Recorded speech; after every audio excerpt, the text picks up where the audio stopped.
Hello peoples of the interwebs. I'm Matt with another status report vlog. Well, I just had another test in the same class I've been going to every single time I do one of these, and I have a 30-minute break.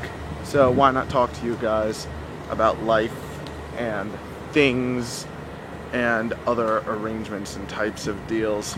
So most recently what happened to me is I started really getting into these Hunger Game books. Now, when I was in school, I tried reading them, but during the normal semester, it's impossible to get reading done. You cannot read a book and just be satisfied with it. It's all this giant, big, I don't know, I don't have time for it. So during the regular semester, I maybe read like 5 chapters of the Hunger Games tops. And then the other day, I was like, oh, I finally have time to read this again. So I went back to it.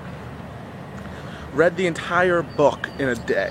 The entire rest of the book in a day. I was up till 5 a.m. Complete accident. I was just like, oh, I'll read myself to sleep. That'll help me get tired. Apparently it didn't. I was too engaged in the book, and then it was just like, oh, it's 5 a.m.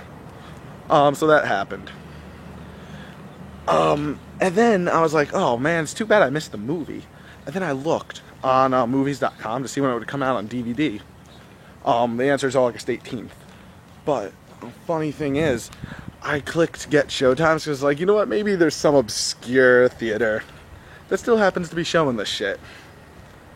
There was one theater, one showtime, last run. I was like, oh shit, I gotta see this.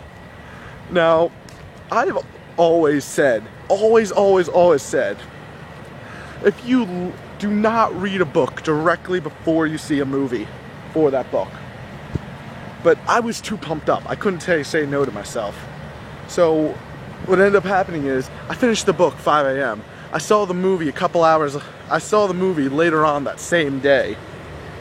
Oh my god. Never do this, because what ends up happening is you end up judging the movie hard. A lot harder than you should be. I mean, don't get me wrong, it was a great movie. It was a fine movie. But I judged it way too much harder because, like, when you read a book, they can write and detail things to such a level that if it doesn't meet your specifications in the movies, then it comes up short. Now for me, when I was reading the book, I imagined the most gory thing possible.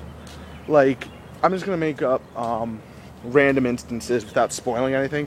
Like, they described a cut on this guy's leg. In the book, they basically described it as, like, going from here, like, up to, like, the inner thigh.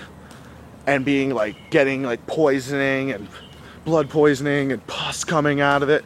In the movie, it was just like, just about like that. I don't know how good of an angle you got, but it was like, that big.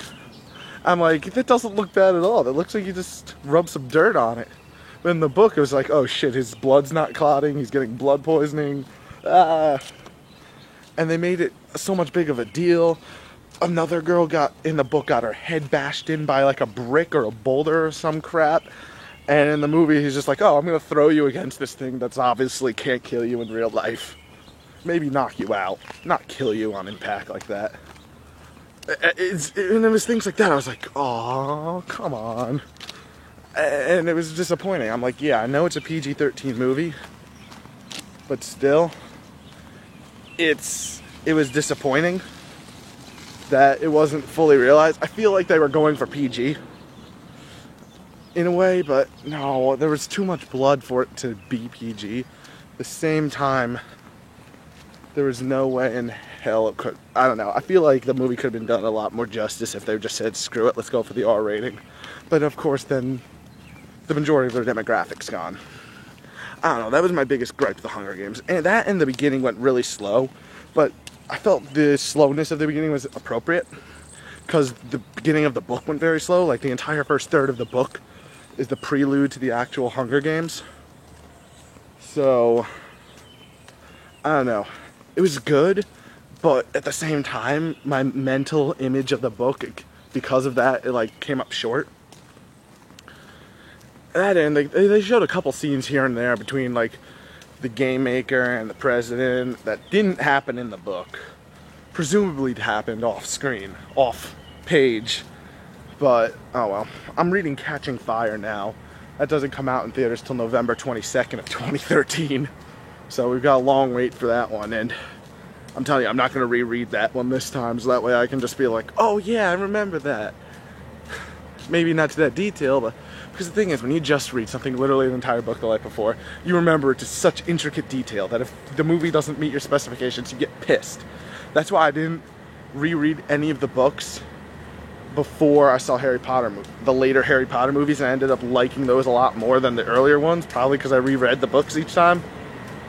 I reread all the Harry Potter books like 5 times each, but I haven't read through them since like 8th grade. So it's like, don't judge me. Holy crap, this is going on longer than I thought. Anyway, there's no way you guys are going to catch the Hunger Games in theaters, so just wait till August 18th. Definitely worth a watch. Read the book first, but read it now and get it done in like a week. Then watch it when it comes out on DVD and Blu-ray, and you'll like it. Anyway, that's really all. This one's went on a lot longer than I usually like these two. So that's all the time we have this time, guys. I've been Matt Goldsman. Check out more at youtube.com/MattGCPC. Check out gaming videos at youtube.com/GamersCast. Till next time, as always, I'll catch you next time. Oh, that was a terrible closing.